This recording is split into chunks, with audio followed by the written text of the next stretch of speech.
ধর্ম অবমাননার জন্য দেশের বিভিন্ন প্রান্তে অনেক সময় অনাকাঙ্ক্ষিত, অনভিপ্রেত এবং বিব্রতকর ঘটনা আমরা সম্মুখীন হয়ে থাকি।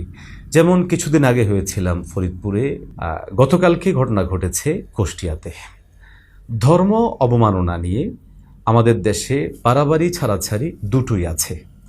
দেখা যাচ্ছে যারা ছাড়াছাড়ি করেন, ধর্ম অবমাননাকে তারা কোনো বিষয়ই মনে করেন না।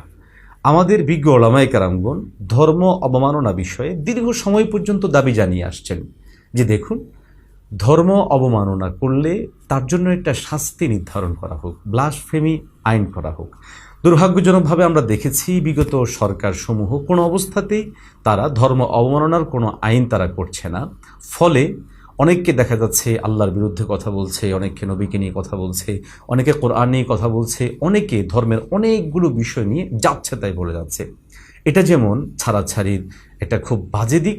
আবার আমরা বাড়াবাড়িও দেখি। বাড়াবাড়িটা হচ্ছে এই, অনেক সময় ধর্ম অবমাননার ইস্যুকে কেন্দ্র করে দেখা যাচ্ছে কোনো ব্যক্তি তার ঘর জ্বালিয়ে দেওয়া, বাড়ি পুড়িয়ে দেওয়া, অথবা সেই ব্যক্তিকে পিটিয়ে হত্যা করা। এই বাড়াবাড়ি ছাড়াছাড়ির কোনোটাই সমর্থনযোগ্য নয়।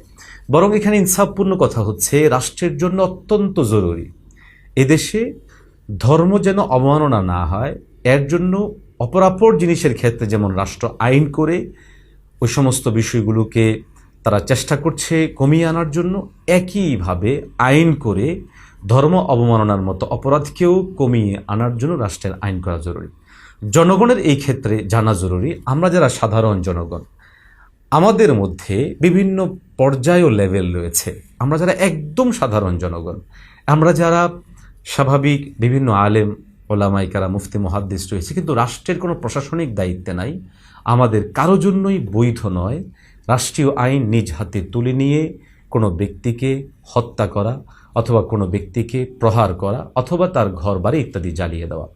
শরীয়ী দৃষ্টিকোণ থেকে এটা কোনোভাবেই গ্রহণযোগ্য নয়। হ্যাঁ, আমরা এতটুকু করতে পারি, সেটা হচ্ছে যিনি বা যারা ধর্ম অবমাননা করছেন তাদের ব্যাপারে সুনির্দিষ্ট অভিযোগ এনে এখনও পর্যন্ত রাষ্ট্রে যতটুকু আইন রয়েছে সেটার কাছে আমরা ন্যস্ত করা সেই লোকদেরকে, কিন্তু কোনো অবস্থাতেই আইন নিজের হাতে তুলে না নেওয়া। এ ব্যাপারটা আমাদের খুবই লক্ষ্য রাখা জরুরি। আমরা অনেকেই অনেক সময় এই বিষয়টা খেয়াল করি না। খেয়াল না করার কারণে একদিকে যেমন আমরা ক্ষতিগ্রস্ত হচ্ছি, একইভাবে আমাদের এই দেশকে ক্ষতিগ্রস্ত করার জন্য বিভিন্ন মিডিয়া বিভিন্নভাবে বিভিন্ন জিনিস ভিন্নভাবে ফোকাস দেওয়ার চেষ্টা করে। এই জন্য আমার দুটো আবেদন। একটা হচ্ছে রাষ্ট্রের প্রতি অবশ্যই দ্রুত ধর্ম অবমাননা